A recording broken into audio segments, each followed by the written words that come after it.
अंशु कुमार मेरे पेशेंट हैं। अच्छा लड़का है, सिंसियर है, होशियार भी है। उसका एज 18 ईयर्स हुआ। लेकिन बहुत दुख होता है कभी कभी ये समझते कि इतने छोटे उम्र में उस लड़के का 2 बार एडमिशन हुआ। एट द एज ऑफ 18, 17 साल की उम्र में उसका पहला एडमिशन हुआ, 17 साल की उम्र में उसका दूसरा एडमिशन होता है। एक बार वो पटना में एडमिट होता है, एक बार बेंगलोर में एडमिट होता है, और अब यहाँ पर। नई जनरेशन में इतना नशे का प्रभाव बड़ा खतरनाक है। फिर भी अंशु के बारे में बातचीत करूंगा अभी। अंशु एक अच्छा लड़का है।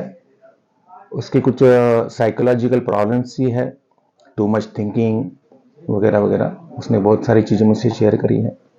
बहुत ज़्यादा राउंड राउंड थिंकिंग, एक ही विषय पे बार बार सोचना, अपने आप को बीमार समझना, मुझे ये प्रॉब्लम है, मैं डिप्रेशन का शिकार हूँ वगैरह। अपने आप को नास्तिक समझना, गलत धारणाओं की तरफ जाना, ये सब इफेक्ट जो है वो कहीं ना कहीं नशे के इर्द गिर्द है, क्योंकि उसका नशा जो है वो गांजा है, और गांजे के साथ साथ वो कुछ दिनों से अभी शराब भी पी रहा है। उसका पूरा इम्पैक्ट उसके ब्रेन के ऊपर होता है। उसको पहले भी साइकेट्रिक दवाई चली थी। यहाँ पर हमें ऐसा लगा कि उसको साइकेट्रिक मेडिकेशन की जरूरत है, साइकेट्रिक काउंसिलिंग की भी जरूरत है।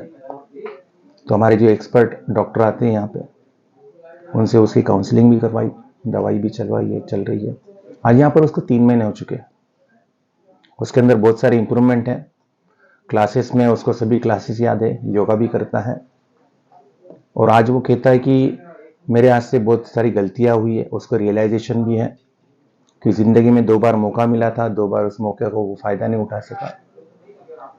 आगे वो उठाएगा ऐसा वो कह रहा है। कहीं ना कहीं उसको टाइम पीरियड लगेगा। इंप्रूवमेंट है उसमें। दवाइयों का सपोर्ट भी चल रहा है, क्लासेस का सपोर्ट भी है, शेयरिंग में भी वो पार्टिसिपेट करता है, भजन में भी बैठता है, योगा में भी पार्टिसिपेट करता है।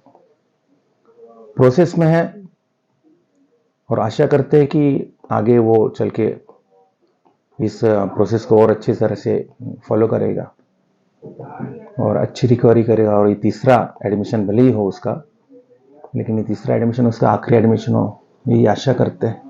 जय माई।